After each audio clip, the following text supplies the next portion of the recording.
Il y a 2 ans, mon prédécesseur, Monseigneur Aubertin, ordonnait Alexandre Brouillet, le dernier prêtre ordonné pour notre diocèse, et j'ordonnerai d'abord le 4 juillet Florian Duquet, qui s'est déjà adressé à vous, qui vient de passer une année à Bourgueil. Cela me permet de saluer d'ailleurs les habitants de Saint-Nicolas de Bourgueil qui ont vécu un moment extrêmement douloureux.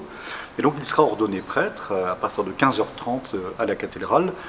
Et j'invite vraiment tous les diocésains à le porter dans la prière et à être présents, bien évidemment, s'ils le peuvent, à l'ordination. Ce sera dimanche 4 juillet. 4 juillet. La veille, toujours à la cathédrale, aura lieu un autre événement exceptionnel. Alors celui-là est exceptionnel, effectivement, puisqu'il va y avoir une liturgie qui n'a jamais eu lieu dans notre diocèse, puisque, ayant été nommé archevêque métropolitain de Tours, je vais porter, comme tout archevêque métropolitain, cette pièce d'étoffe particulière qui s'appelle le pallium, que le pape remet normalement à tout nouvel archevêque à Rome, le 29 juin qui suit sa nomination. J'aurais dû me rendre à Rome l'année dernière, mais ça n'était pas possible en raison de la pandémie. Mais le pape a souhaité qu'après cette remise personnelle du pallium, il y ait une remise dans la cathédrale de l'archevêque métropolitain, entouré finalement du peuple qui lui est confié, des collaborateurs prêtres qui sont là.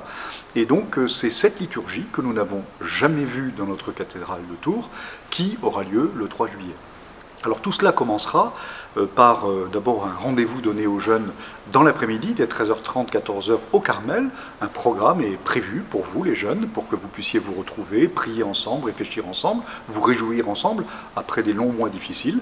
À partir de 17h, nous nous rendrons à la basilique Saint-Martin, où il y aura des vêpres qui seront présidées par le nonce apostolique en France, l'ambassadeur du pape, et nous vénérerons en particulier les reliques de Saint-Martin, puisque c'est aussi sa fête, 1650 ans d'anniversaire de son ordination épiscopale. Et puis nous quitterons la basilique Saint-Martin, nous irons jusqu'à la cathédrale, et là il y aura à partir de 19h une célébration eucharistique.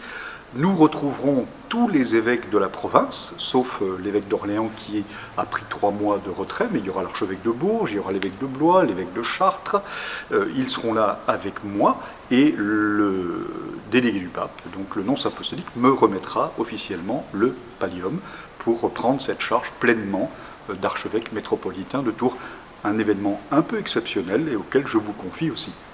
Tous les fidèles donc, de notre diocèse sont invités ce 3 juillet, ce samedi 3, à la cathédrale. Absolument. Alors, tout le monde ne pourra pas venir le 3 et le 4 juillet, ça fait beaucoup de choses. Il y a aussi beaucoup d'événements, d'anniversaires, de rencontres. Mais c'est d'abord une occasion de prière, bien évidemment, parce que nous sommes d'abord en communion comme Église dans la prière. Et puis ceux qui le pourront, eh bien, je les invite, oui, à venir à la cathédrale le 3 juillet à 19h pour cette célébration un peu exceptionnelle. Et puis le 4 juillet à 15h30 pour l'ordination d'un nouveau prêtre.